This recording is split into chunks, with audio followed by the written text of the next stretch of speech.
Assalamualaikum warahmatullahi wabarakatuh, Bapak Ibu guru hebat. Bertemu kembali di channel Gemi Kongbu, Bapak Ibu, dan selamat datang di sesi pembahasan soal P3K, Bapak Ibu.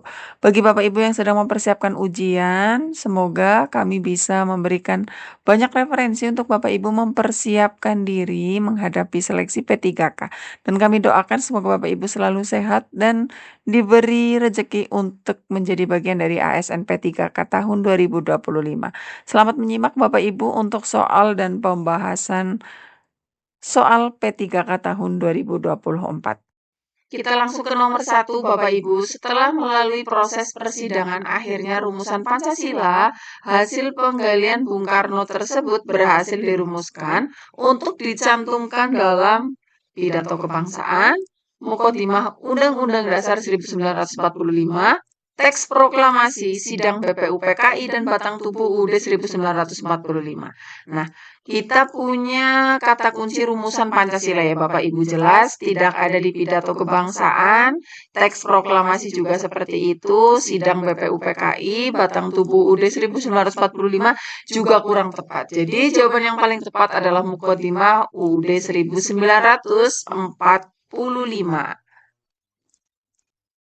Kita ke nomor 2, Bapak Ibu. Bagaimana Pancasila itu dibentuk rumusannya sebagaimana terdapat pada pembukaan Undang-Undang Dasar 1945, di mana hal tersebut BPUPKI memiliki peran yang sangat menentukan. Hal ini merupakan asal-usul Pancasila, yaitu, nah di sini kita mempunyai kata kunci bagaimana Pancasila itu dibentuk rumusannya, sebagaimana terdapat pada pembukaan UUD 1945.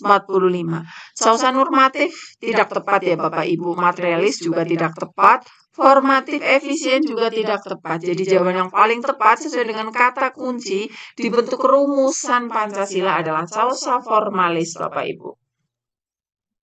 Kita lanjut ke nomor berikutnya. Jumlah bulu melambangkan Hari Proklamasi Kemerdekaan Indonesia adalah sebagai berikut kecuali Bapak Ibu. Jumlah bulu pada masing-masing sayap berjumlah 17. Jelas salah ya Bapak Ibu. Kemudian jumlah bulu di bawah perisai adalah 17. Kita simpan jawabannya. Jumlah bulu pada leher berjumlah 45. Jumlah bulu pada ekor berjumlah 8, benar. Jumlah bulu di bawah pangkal ekor berjumlah 19. Jadi, yang sesuai dengan lambang Hari Proklamasi, kita punya pernyataan negatif yaitu kecuali adalah jumlah bulu pada masing-masing sayap berjumlah 17, Bapak Ibu. Kita ke nomor 3, Bapak Ibu. Jumlah bulu melambangkan Hari Proklamasi Kemerdekaan Indonesia adalah sebagai berikut kecuali. Kita punya pernyataan negatif di sini, Bapak Ibu. Jumlah bulu pada masing-masing sayap berjumlah 17. Ini benar ya, Bapak Ibu. Jumlah bulu di bawah perisai adalah 17. Artinya kurang tepat ini. Jumlah bulu di bawah perisai adalah 19. Jumlah bulu pada leher berjumlah 45, benar. Kemudian jumlah bulu pada ekor berjumlah 8, benar. Jumlah bulu di bawah pangkal ekor berjumlah 19, benar. Jadi jawaban yang kurang tepat atau kecuali berdasarkan soal nomor 3 adalah B, Bapak Ibu. Kita ke nomor berikutnya. Tidak boleh memaksakan kehendak kepada orang lain merupakan nilai yang terkandung dalam Pancasila. Sila keberapa, Bapak Ibu? Tidak boleh memaksakan kehendak. Ini berhubungan dengan musyawarah, dengan pengambilan keputusan. Berarti sila keempat ya Bapak Ibu. Di mana sila pertama berhubungan dengan ketuhanan, sila kedua kemanusiaan, sila ketiga persatuan, sila keempat kerakyatan, dan sila kelima keadilan. Kita ke nomor berikutnya Bapak Ibu, hasil sidang pertama BPUPKI oleh Profesor Dr. Supomo pada 31 Mei adalah hasil sidang pertama BPUPKI Bapak Ibu. Kita punya kata kunci hasil sidang pertama BPUPKI oleh Dr. Supomo, berarti tidak ada peri kebangsaan, peri kemanusiaan, peri ketuhanan. Bukan ini ya Bapak Ibu, A, B, salah, kurang tepat. Yang paling tepat nomor 5 adalah persatuan, kekeluargaan, keseimbangan lahir batin, musyawarah, dan keadilan rakyat. Begitu Bapak Ibu. Kita ke nomor selanjutnya, konsep rancangan pembukaan Undang-Undang Dasar 1945 yang disetujui pada 22 Juni 1945 oleh Muhammad Yamin diberi nama apa Bapak Ibu? Ini sudah jelas ya Bapak Ibu, pada tanggal 22 Juni. Yang pasti adalah Piagam Jakarta, Bapak Ibu.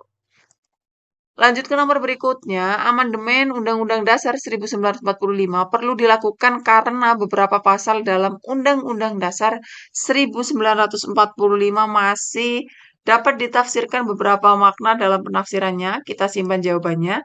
Dapat ditafsirkan menjadi satu pengertian yang kabur, ini kurang tepat. Kemudian diperlukan untuk memberikan peluang pemerintah otoriter, ini juga kurang tepat. D. Diragukan akan kemampuannya, ini juga kurang tepat. Ada pasal yang kurang, juga kurang tepat. Jadi yang paling tepat, perlunya dilakukan amandemen Undang-Undang Dasar 1945 adalah masih dapat ditafsirkan beberapa makna dalam penafsirannya.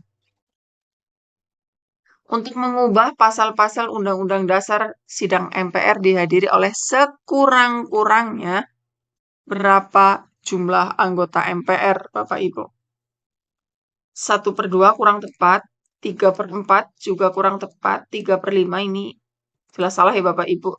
2/3 kita simpan jawabannya, kemudian 4/5 juga kurang tepat. Jawabannya adalah sekurang-kurangnya 2/3 dari jumlah anggota MPR. Mekanisme kepemimpinan nasional berlangsung secara periodik 5 tahun sekali.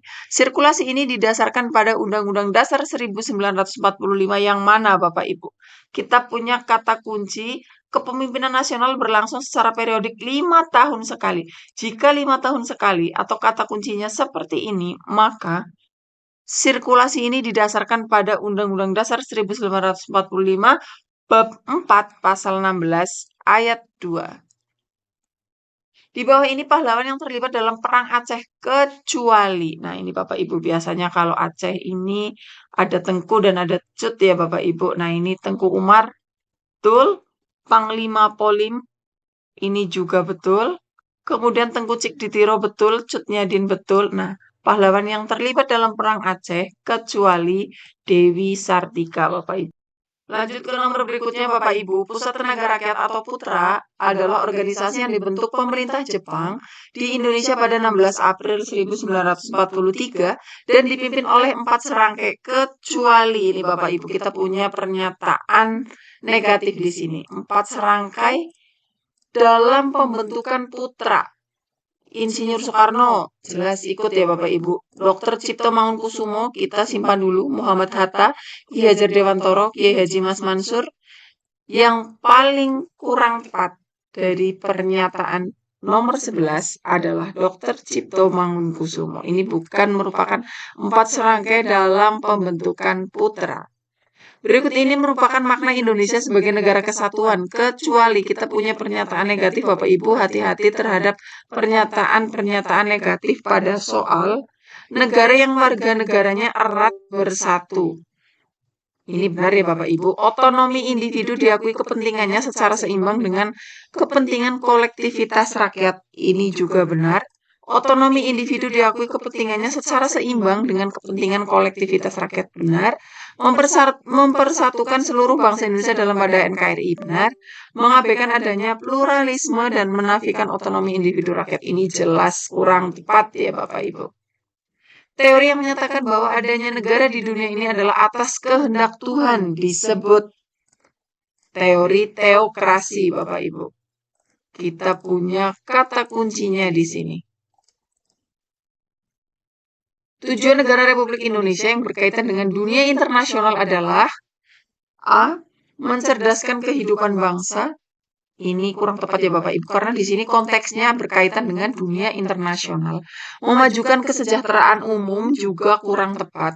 Melindungi segenap bangsa dan seluruh tumpah darah ini juga kurang tepat.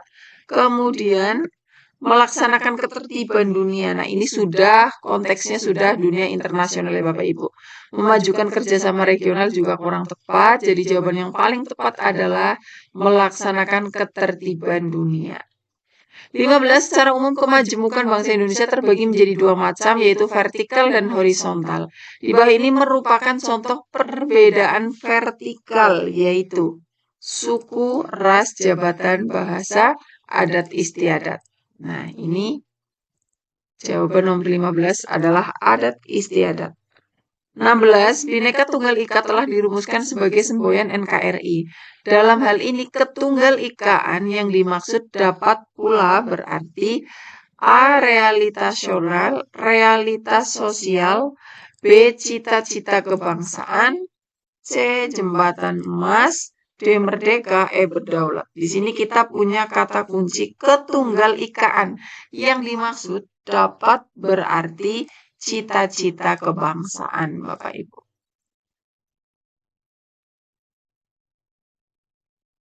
Pemilihan Senat untuk mewakili negara bagian di Amerika Serikat dilaksanakan berapa tahun sekali, Bapak Ibu? Kita harus ingat 6 tahun sekali. Lembaga negara yang berwenang memutuskan persoalan terkait dengan perselisihan hasil pemilu adalah Mahkamah Konstitusi. Ini sudah jelas ya Bapak Ibu. Dan 19 di negara Perancis, Senat merupakan perwakilan dari teritori, daerah, dan wilayah administratif dengan masa jabatan 9 tahun. Suatu sistem pemerintahan di mana lembaga eksekutif atau pemerintah dan legislatif atau parlemen memiliki kedudukan yang sama dan saling melakukan kontrol disebut sistem pemerintahan monarki, kurang tepat ya Bapak Ibu, aristokrasi, referendum, parlementer, kurang tepat. Di sini sistem pemerintahan di mana eksekutif, legislatif memiliki kedudukan yang sama adalah sistem pemerintahan presidensial. Berikut ini yang merupakan salah satu ciri hukum pidana adalah korban sebagai penggugat, kurang tepat, tersangka sebagai penggugat, tergugat, kurang tepat, mengatur masalah keluarga, kurang tepat, proses pengadilan setelah ada laporan pihak korban, kurang tepat. Ciri hukum pidana adalah mengatur hal-hal yang berupa pelanggaran dan kejahatan. Berikut ini pihak yang terlibat dalam pemilihan, timbangan, serta pengesahan anggota BPK, yaitu jika BPK jelas ada presiden ya Bapak Ibu, berarti D bukan jawaban yang tepat. Wakil Presiden, DPR, ini kurang tepat. MPR, DPD, Presiden, kurang tepat. MA, MK, Presiden, kurang tepat. DPR, DPD, MPR, ini tadi juga kurang tepat. D, jadi jawaban yang benar adalah DPR, DPD, dan Presiden. Lembaga negara yang membawahi badan-badan peradilan dalam lingkungan peradilan umum, lingkungan peradilan agama, lingkungan peradilan militer, dan lingkungan peradilan tata usaha negara adalah, ini biasanya berhubungan dengan peradilan Bapak Ibu. Jadi yang paling tepat kita simpan Mahkamah Agung, Komisi Yudisial, Mahkamah Konstitusi, DPR, MPR. 24 Bapak Ibu. Referendum yang harus terlebih dahulu mendapat persetujuan langsung dari rakyat sebelum undang-undang tertentu diberlakukan merupakan referendum obligatoir. Referendum obligatoir adalah referendum yang wajib dilakukan sebelum suatu keputusan penting diberlakukan. Misalnya perubahan konstitusi. Misalnya perubahan konstitusi. Sedangkan referendum fakultatif itu dilakukan jika ada permintaan dari sejumlah pihak tertentu, misalnya warga negara tanpa keharusan undang-undang. Jadi ini permintaan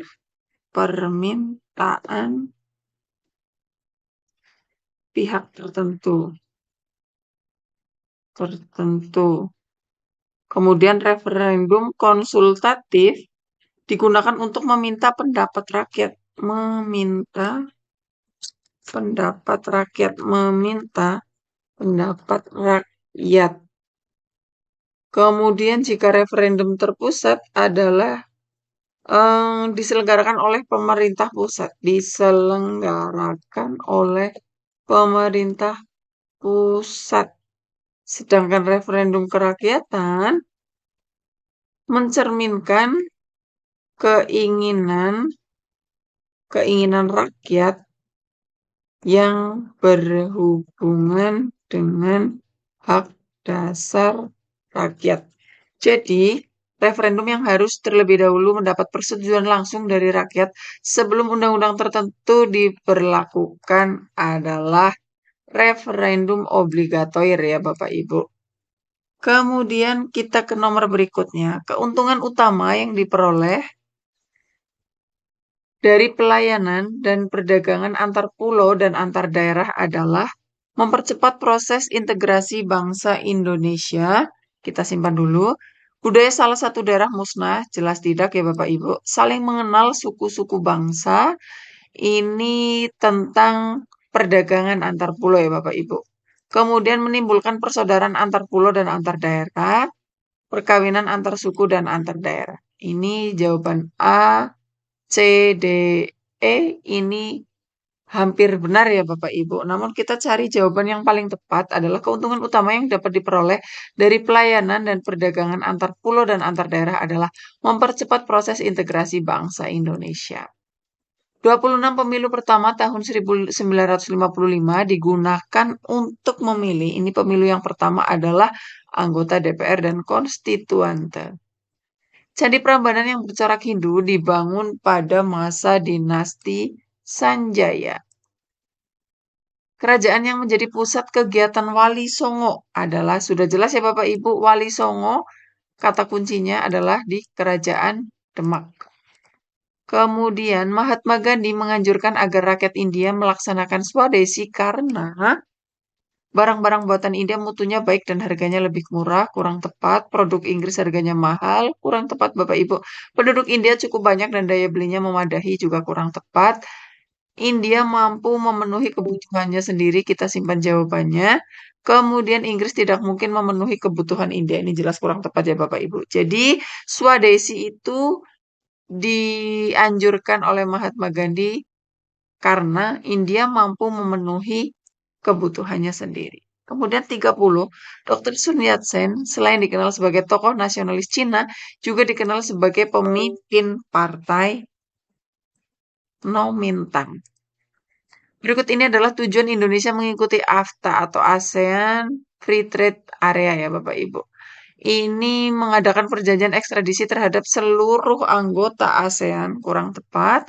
Saling menanamkan investasi di wilayah negara ASEAN juga kurang tepat. Meningkatkan daya saing ASEAN sebagai basis produksi dalam pasar dunia. Kita simpan dulu. Menghapuskan semua biaya administrasi ekspor dan impor, kurang tepat. Membentuk badan keuangan untuk wilayah ASEAN juga kurang tepat. Jadi tujuan Indonesia mengikuti AFTA adalah meningkatkan daya saing ASEAN sebagai basis produk dalam pasar dunia. Para pemilik tiket dipersilakan untuk segera menempati kursi masing-masing karena film akan segera dimulai. Jenis kalimat di atas termasuk jenis kalimat apa ini Bapak Ibu? Jika kalimat ajakan, ini tidak ada mulai kata mari atau ayo ya Bapak Ibu. Kalimat anjuran, kita simpan dulu. Kalimat permohonan, bukan permohonan, karena ini dipersilakan, bukan dimohon untuk segera menempati kursi. Harapan juga bukan, penjelas juga bukan. Jadi kalimat yang paling tepat adalah kalimat anjuran. Kita ke nomor berikutnya. Kalimat di bawah ini yang memiliki makna denotasi kecuali. Kita punya pernyataan negatif, Bapak Ibu. Kiper itu berhasil menangkap bola yang datang sangat kencang dengan sempurna. Betul? Tanpa sebab jelas, tiba-tiba Amir melempar kuku ke arah belakang. Betul? Ucapan tetangga tersebut telah merobek hati. Nah, kita simpan dulu. Pak Herman memburu sapinya yang lepas dari kandang. Ia sedang mengerjakan PR saat ibunya pulang. Makna denotasi atau makna sebenarnya. Kecuali, berarti kita cari yang konotasi ya Bapak Ibu. Kemudian selanjutnya, penggunaan kata depan di yang penulisannya, yang tepat penulisannya terdapat pada kalimat. Burung Pak Harso yang lepas berhasil ditangkap oleh Kang Parto. B. Acara pentas musik di Balai Desa berlangsung meriah. Jika menunjukkan tempat, maka dipisah ya Bapak Ibu. Ketika saudaranya datang, ia sedang mandi di sungai. Ini kurang tepat. Ayam jago Pak Janu dibeli, ini seharusnya digabung Bapak Ibu. Rumah itu telah lama dijual, ini juga digabung Bapak Ibu. Jadi yang paling tepat adalah penulisan di Balai Desa atau penulisan dengan nama tempat yang mengikuti, maka penulisan di adalah dipisah. 3 hari yang lalu penjahit itu menyampaikan bahwa bajunya sudah selesai. Anak kalimat pada kalimat di atas berfungsi sebagai objek. Nah, ini kita sudah ke arti kata ya Bapak Ibu. Militan, agresif Bapak Ibu. Kemudian, ekskavasi, penggalian. Paradoksal, sejalan, seiring, ideal, kontras. Kemudian berikutnya, kita ke antonim atau lawan kata Bapak Ibu. Prefiks, akhiran atau afiks. Amatir, ahli. Tinggi, rendah.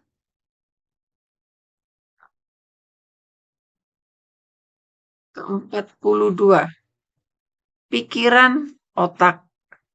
Nah, kita harus berpikir ini, pikiran, otak. Buku, printer, kurang tepat. Awan, langit, kurang tepat. Pikiran adanya di otak. Buku bukan di printer, awan bukan di langit, kata-kata, lisan, hujan, uap, komputer ketikan. Nah, dompet, uang, tas sekolah, buku. Di dompet ada uang, di tas sekolah pasti ada buku. Agama, ateis, sandal sakit kaki bukan, antena sinyal bukan, buku bodoh bukan, tali jatuh bukan, agama ateis. Nah, menikah bujang. Pesawat bahan bakarnya aftur, radio, bukan hanya listrik ya Bapak Ibu, sepeda motor bensin simpan dulu, pedati kuda bukan, handphone baterai bukan, tip mobil bukan, berarti sepeda motor bensin. 26. Seorang pembuat jalan harus memasang tegel yang panjangnya 6 desimeter dan lebarnya 60 cm. Ia membutuhkan 700 buah tegel. Berapakah luas jalan tersebut? Langkah pertama adalah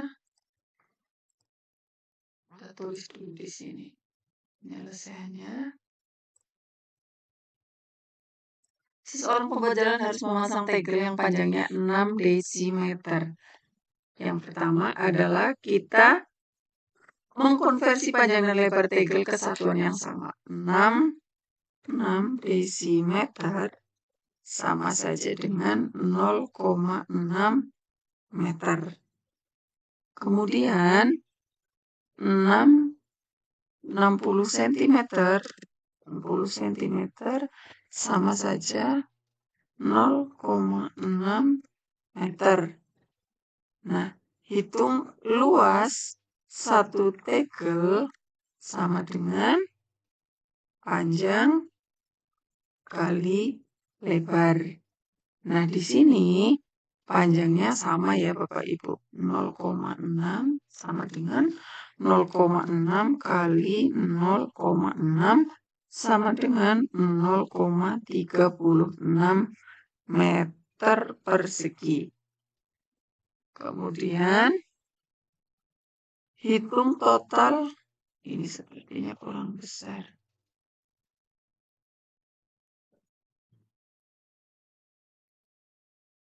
Oke, nah ini.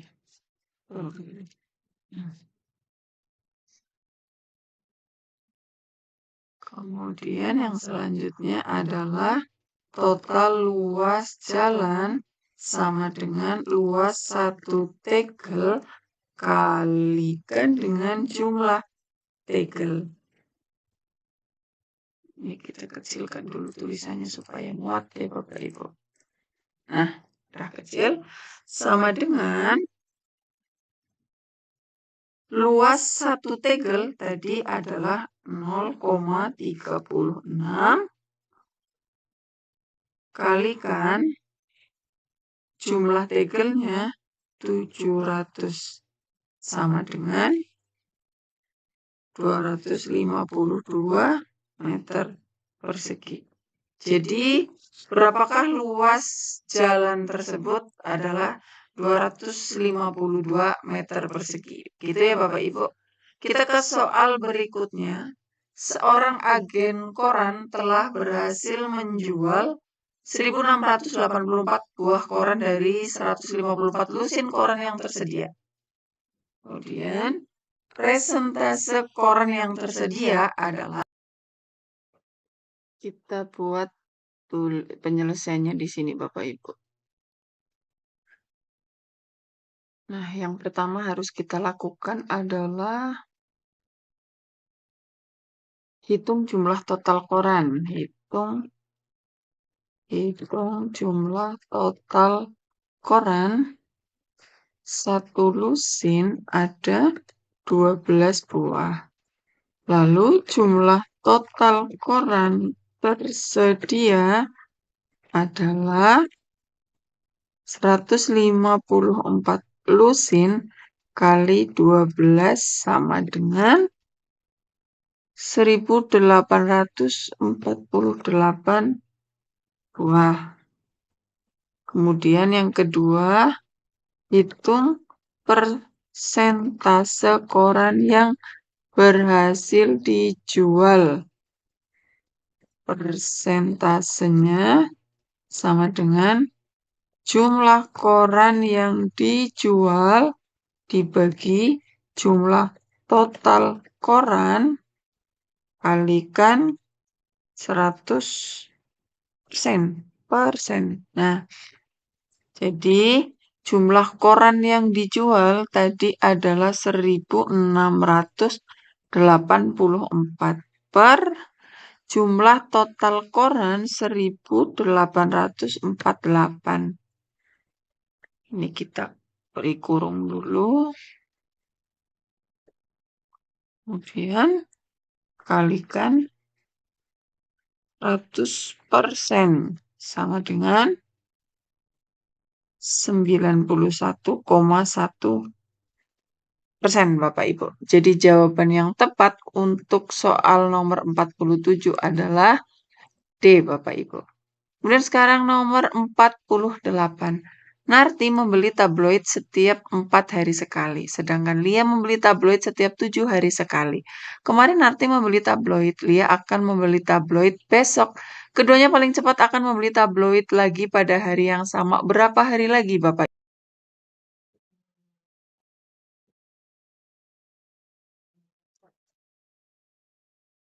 Yang pertama, jika kita menemukan soal seperti ini adalah untuk menentukan kapan Narti dan Lia akan membeli tablet pada hari yang sama, kita perlu menghitung KPK dulu Bapak Ibu. Dari siklus pembelian mereka 4 hari dan 7 hari sekali. Jadi yang pertama, faktor prima dari 4 dan 7 adalah 4 sama dengan 2 pangkat 2 ya Bapak Ibu. 2 pangkat 2. Tuh, ke sini.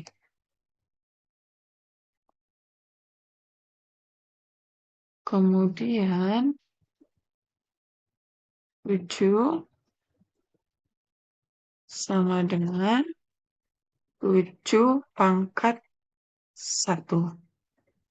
Nah, ini.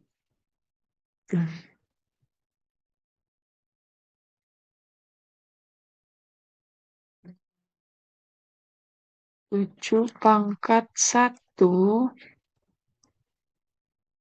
Kemudian setelahnya kita cari KPK-nya. KPK dari 2 pangkat 2 kali 7 pangkat 1 sama dengan, jadi ke atas semua, sama dengan 4 kali 7 sama dengan 28. Jadi Narti dan Lia akan membeli tabloid pada hari yang sama setiap 28 hari sekali. Sekali. Mati dan Lia. Jadi jawaban yang paling tepat adalah A ya Bapak Ibu. Kita ke soal berikutnya. Sepotong besi yang panjangnya 5 meter mempunyai berat 25 kilogram. Berapakah berat besi jika panjangnya 11 meter Bapak Ibu?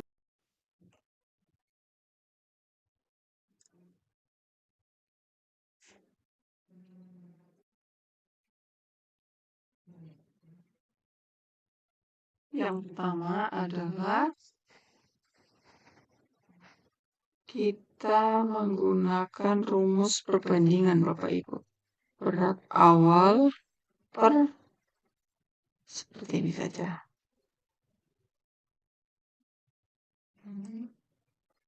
Berat awal panjang awal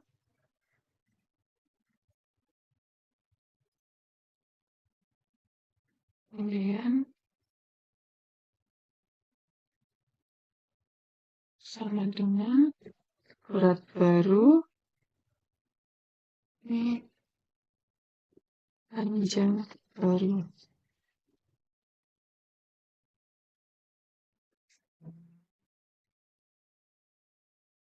Di sini berat awalnya adalah 25.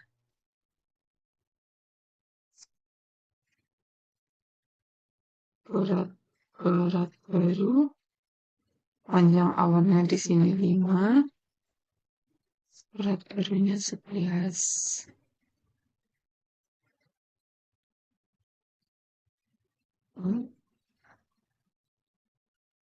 Jadi Bapak Ibu di sini sepotong besi yang panjangnya 5 meter ini adalah panjang awal mempunyai berat 25 kilogram ini berat awal.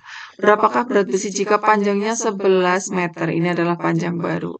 Yang ditanyakan adalah berat baru. Jadi berat baru sama dengan 25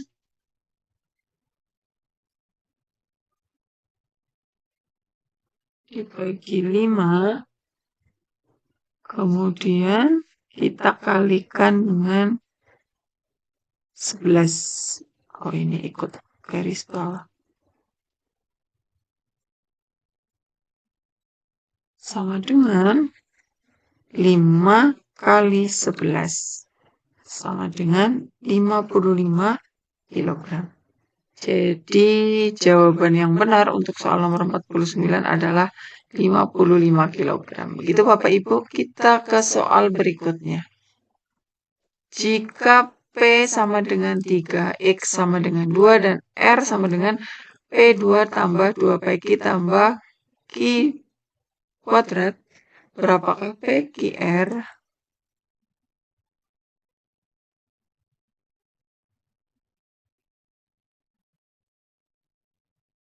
Kita ke sini dulu.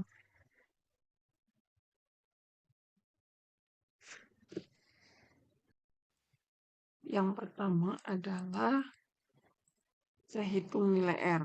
Hitung nilai R. R sama dengan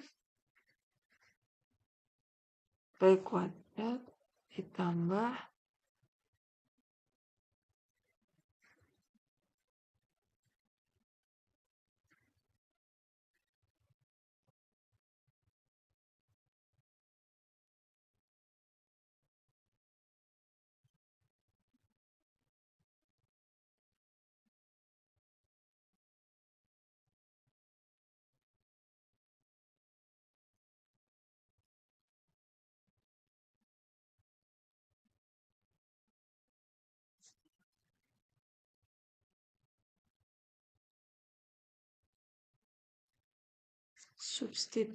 substitusi P sama dengan 3 dan Q sama dengan 2. R sama dengan 3 kuadrat 3 kuadrat ditambah 2 kali 3 ini kuadrat ya Bapak Ibu.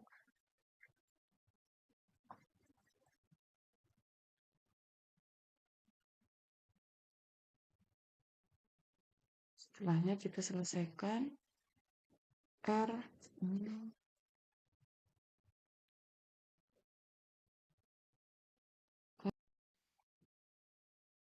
yang pertama adalah kita hitung X Bapak Ibu. Hitung X sama dengan 0,08%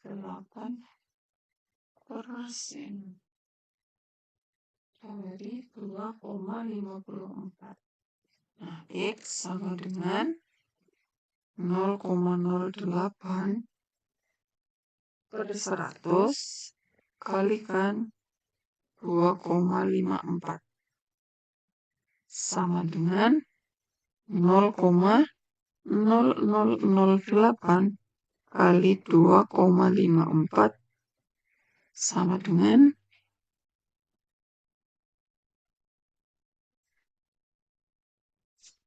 dan yang kedua adalah hitung nilai Y. Y sama dengan 2,54% dari 0,08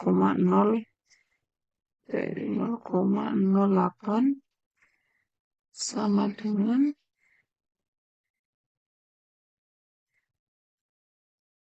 nah sekarang yang terakhir adalah kita membandingkan Y dengan Z Bapak Ibu. Manakah pernyataan yang benar? X lebih besar dari Y? Tidak ya Bapak Ibu, X kurang dari Y. X sama dengan Y. Betul ya Bapak Ibu? X yang kita cari dengan Y yang kita cari hasilnya sama ya Bapak Ibu. Jadi jawaban yang paling tepat adalah C. Dan ke nomor berikutnya Bapak Ibu.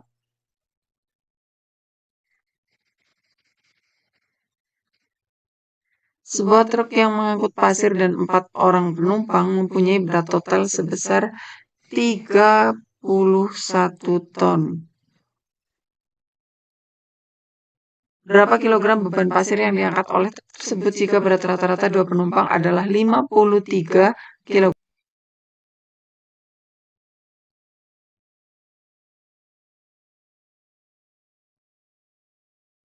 Langkah pertama yang kita lakukan adalah hitung berat total penumpang. Jika berat rata-rata 2 penumpang adalah 53 kg, maka total 4 penumpang adalah 53 kali 4 sama dengan 212 kg. Yang kedua, hitung berat pasir. Berat pasir adalah berat total dikurangi berat penumpang ya Bapak Ibu. Berat total dikurangi berat penumpang. Maka berat totalnya 3.100 kg atau 3,1 ton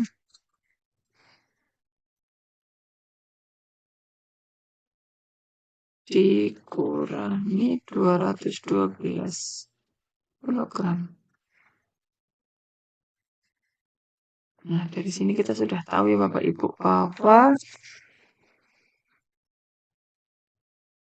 beban pasir yang diangkat oleh truk jika rata-rata 2 penumpang adalah 53 kg adalah 2.888 kg. Sebuah keluarga memiliki 5 anak. Anak termuda berusia X tahun dan yang tertua berusia 2X. 3 anak lainnya berturut-turut berusia X plus 2, X plus 4, dan 2X min 3. Jika rata-rata usia kelima anak tersebut adalah 16 tahun, berapakah usia anak kedua? Kita hitung bersama-sama, Bapak Ibu.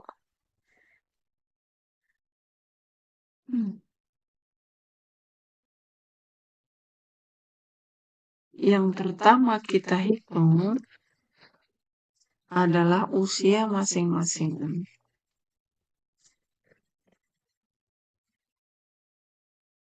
Di sini termuda X sudah kita dapatkan ya. Jadi jumlah usia sama dengan X ditambah X plus 2 ditambah X plus 4 ditambah 2X min 3.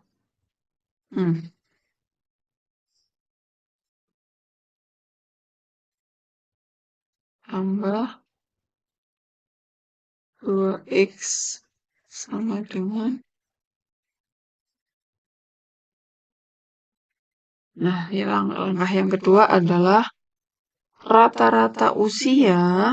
Informasi yang kita dapatkan lagi, rata-rata usia adalah 16 tahun. Sehingga jumlah usia dibagi 5 sama dengan 16. Itu Bapak Ibu. Jumlah usianya tadi 7X tambah 3 per 5 sama dengan 16. Kalikan kedua sisi dengan 5 ya. Kalikan kedua sisi dengan 5. Maka diperoleh 7X plus 3 sama dengan 80. Kurangi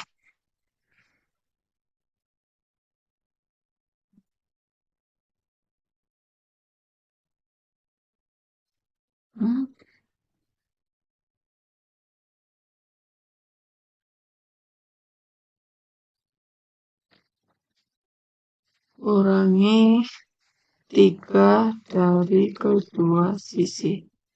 Berarti 7X sama dengan 77. Jadi X sama dengan 77 dibagi 7 sama dengan 11. Begitu Bapak Ibu. Jadi usia anak yang kedua adalah 11 tahun Bapak Ibu. Kita ke nomor berikutnya. Jarak rumah Anton dari kantornya kira-kira 1,5 kilometer. Jika Anton rata-rata berjalan 4,5 kilometer setiap jam, berapa jam yang dibutuhkan untuk berjalan pulang pergi selama 6 hari? Nah, kita buat jawabannya di sini.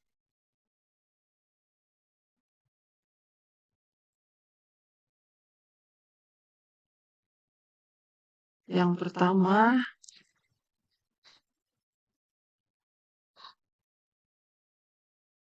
jarak pulang pergi Anton setiap hari adalah 1,5 kilometer kalikan 2. Karena pulang pergi ya Bapak Ibu. Kemudian yang kedua, waktu yang dibutuhkan pulang pergi dalam sehari adalah 4 kilometer per jam.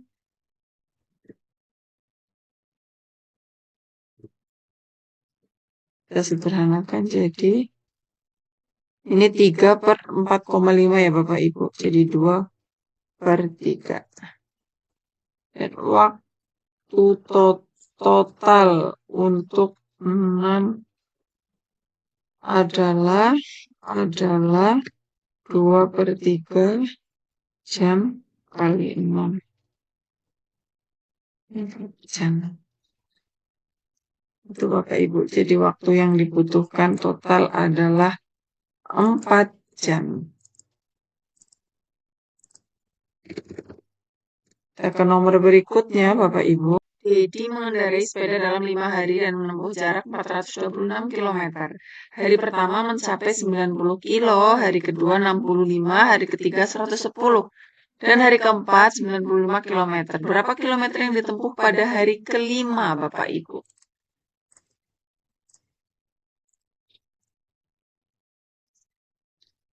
Yang pertama adalah jumlah jarak pada hari pertama hingga keempat adalah 90, 65, 95, 360 km. Kemudian jarak yang